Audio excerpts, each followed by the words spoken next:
my name is Jobby, and I spent way too much money on this.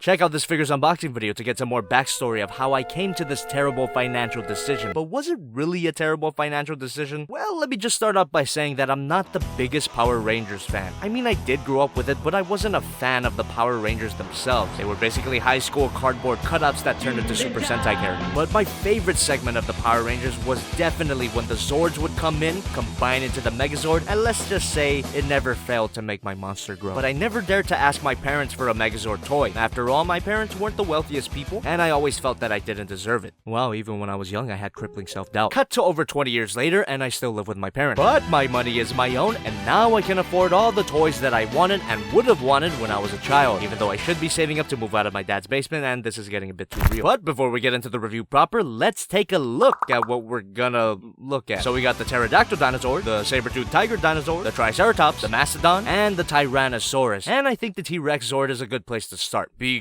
the painting and the sculpting on this figure is amazing. I mean, sure, the figure does look kinda cheap at first glance, but this was done intentionally to honor the original toy and the TV show. All of the details that were stickers on the original toy, to my knowledge, are now precisely sculpted and cleanly painted. The figure looks like the original toy, but feels like a high-quality art piece. And another thing that I love is the heft of the figure. And that's of course due to a lot of die-cast metal. Using my cold touch technique, I've determined that a lot of the torso is die-cast, this chest piece, these joints in the legs, and I could be missing some parts. I mean, the cold touch technique doesn't exactly work in this terrible LA weather. Fuck, I wanna die. But as much as I want the figure to be perfect, it's not. Now, my first complaint is not a critique on the figure itself, but this isn't the best looking T-Rex. The arms are too long, the legs are too luscious, and the posture is a bit unsettling. But you could kind of fix that by rotating his legs and standing him up a little more horizontally. It's easier than it sounds. Unfortunately, the hinge joint at the ankle is a bit too loose to carry the die-cast body. So even though this looks better, he'll always end up in his original posture, a little too upright with the tail resting on the ground. And the tail has a hinge joint that is annoyingly spring-loaded, and another hinge joint. And my biggest issue with this figure, he's got no head swivel. Now, complaining about a Power Rangers toy's articulation is like complaining about the posability of a rock. I'm aware that the older toys were just glorified bricks, but it's clear to me that the solo Chogokin version is going for something a little more articulated. I mean, after all, he's got ball joints in the shoulders that allows him to rotate, moves out that far, bend at the elbow, hinge joint at the hand, the claws open, a waist swivel, rotation at the leg, beautiful spread, a seemingly great thigh swivel that I feel is a bit too loose to handle his combined form. Spoilers? I was completely right. Slight bend at the knee, and of course, so the figure is actually quite posable, which is why it's such a shame that there's no swivel at the head, but at least the head can move up and down, and the mouth can open to reveal a pair of cannons. But it almost feels futile to complain about this figure's articulation, because the mastodon is pretty much a paperweight, but it's a paperweight that has amazing painting and sculpting. Something that stood out to me is that most of the body has this glossy finish that you will get dirty with your fingerprints, just accept it, but the head has a more satin finish. It's not as reflective, and at first I took issue with that, but when you consider what the head becomes, it's not bad at all. And something else about the figure that's far from bad is the weight. I think it might even be heavier than the T-Rex. Die-cast in all of his legs and die-cast in the shoulders. It's just a shame that his front legs can't move at all, but his back legs can move back and forward, his head can move up and down, and his trunk has a hinge joint.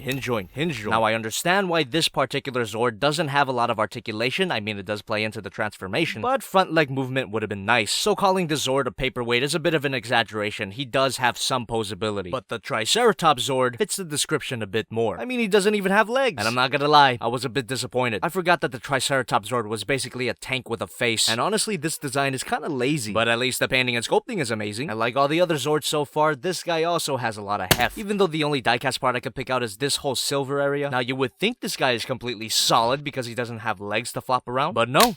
Would have been nice if these sections clipped out, but as it is now, they don't want to stay out at all. So hold it by its sides at your own discretion. But if you don't hold it by its side, yeah, it's pretty solid. But what the hell is that sound? Luckily, nothing is broken. It's just that the horns can actually extend to reveal some chains. Very cool feature, but you're barely gonna use it. Unless you use a Bandai Tamashii Nation 510, and that doesn't look bad at all. Now, the chains aren't spring-loaded, so getting it back into his head is a bit of a challenge, but not that hard once you get the hang of it. Now, surprisingly for something without legs, the figure has a ball joint at the head. Every ball joint can and will be a swivel. Mouth can open. The head ratchets up and down. This whole section can pivot side to side. These aren't working treads, which suck, but what sucks even more is that there's no wheels, so it can't roll around at all. Tail moves up and down. At the cannon at the end of his tail can move around also. And while we're on the subject of legs, let's take a look at the other leg, the saber-toothed tiger. That's gonna make sense in the next video. I shouldn't even have to say it at this point, but the painting is gold, but the saber-toothed tiger has got to be my favorite out of the set. It just looks the most proportionate and is incredibly fun to handle. Not to mention it's a stinky yellow like me. Of course, this thing also has diecast parts, specifically this whole area minus the head. Now the head doesn't look like a tiger at all, but it does look great. It's just too bad that the teeth are not diecast metal, but that's not a big deal. I mean, you could still cut yourself if you try hard enough. And there's a ball joint at the head.